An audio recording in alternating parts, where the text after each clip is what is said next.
How's it going, guys? It's Andrew Williams with another deck profile from 2019 BCS Houston. We played Great Nature for Premium. I'm going to give a shout out to my team, TripleSleeveTCG, who's also my sponsor. Shout out to Justin Dunbar.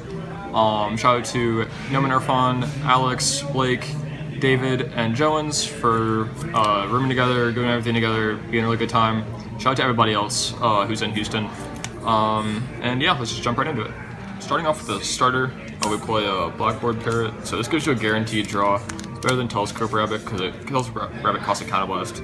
And you need Soul. For Leopold, this card's pretty nutty. Draws you a card, gives you Excel markers. There are a lot of games where I didn't see this card, and I didn't do well in those games. But we still won because Great Nature's pretty broken. 7 top 4. 3 Big Belly. Shouts to the Big Belly for me riding it all the time, not Leopold. This is a restander. You want to play 3 of it because you want to see a restander like every turn. And when you get into like their second turn, if you survive that long, which you normally can because you have a huge hand, you can call another Excel marker and get tons of attacks off. 2 Rhino. It's for the Zoa combo, and it's a relevant multi-attacker, but a lot of times against decks like DI or Neonectar, if they're playing the Bloom PG, they can just like protect marker this or G-guard it. But you want to play it anyway, because sometimes you just need it in certain matchups. For grade 2s, you play 4 Crown Tiger. It's the boy. It's the classic restander, draws you a card, gives pressure, and then we sadly have to play 7 11k grade 2s. And the format's so warped around early game aggression that you just need to be defensive. We play 4 copies of this card over this card. This card gives a guaranteed retire. And a lot of the times, or multiple times during the weekend, where I would have Baku and a trigger and like a 7k as a column, and I would attack with Baku and I would get a trigger, and I couldn't boost with my grade 1 because then it'd be successful and then I wouldn't retire anything. And you need to retire a card, especially like in the first couple turns in the game, you need your skills to resolve. But this deck, like these cards like crap on Neonectar and they're like 20k or 10k columns, it craps on Luards and their main columns. It makes things really awkward. We just want to force them to stride. We want to force them to ride, because if they ride, we're probably gonna kill them. And we play grade 1s, we play the suite of early game cards. These both give skills to rear guards that when they're retired, they do something. Mike says when it's retired, you get to search for grade 3, and Duckbill says that when the card's retired, you draw a card. Both of them are very strong. You just want to see as many of these as possible. A way to retire something, and any card retire, and you are good to go. And we play 3 Monoculous Tiger. Arguably the best attacker. It can only guard with grade 0s for its battle, or they can't guard with Sentinels. Obviously the Sentinel effect's way better. We play 3 of it, not 4 of it, because it's callable off Leopold. And we only really want it on turn 3 or turn 4, which means that we have time to like Spangled into it or something. Play 2 Label Pangolin. Gives a skill to a card that when it attacks, if it's 20,000 or greater, you get to countercharge. You want a win condition for this deck is like Sea Breezing them with restanders.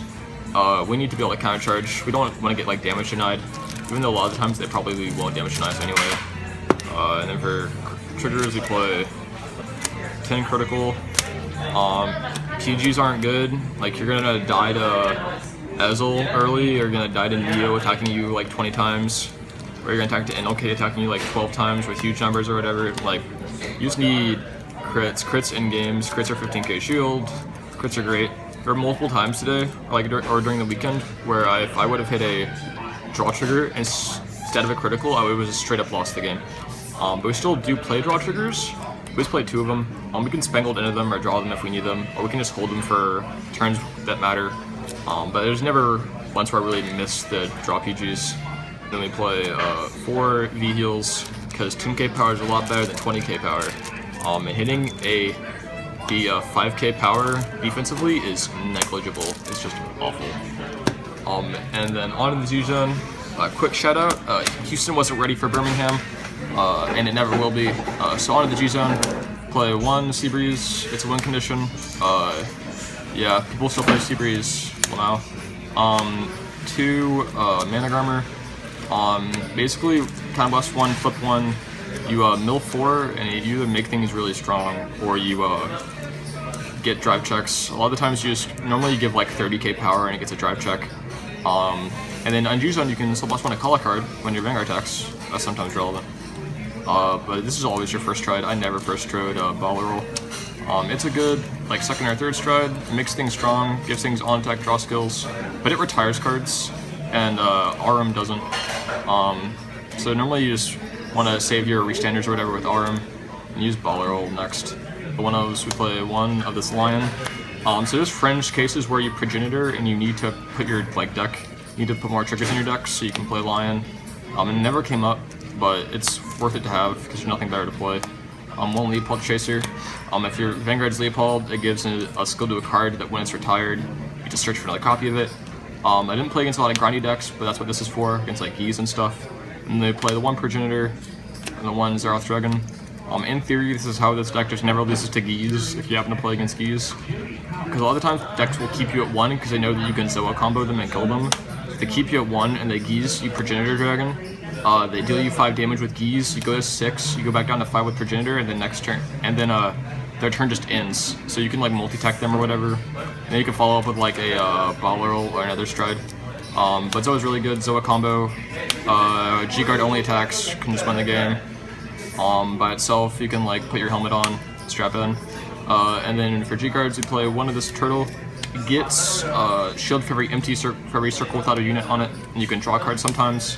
But it costs a Counterblast. So I wanted to play one of these and one Armadillo. He gets 10k shield if you have 3 more empty circles. I just wanted to have a Counterblast way to get shield. One Almirage. If the Gridora player doesn't Gridora you, you can call cards during your opponent's turn to get around Gridora's like column locking. Or you can give your make sure that your restanders are safe. I'm gonna play 3 Spangled. Spangled's an insane G-Guard. You give draw skills to Guardians that when they're retired, you get to draw a card. So if you have 2 of these, you basically go +1 for every Guardian you do, or you have. But I wanted to play 3 of it, because sometimes you need to use 1 of it to get enough shield to survive, but you definitely want to double Spangled.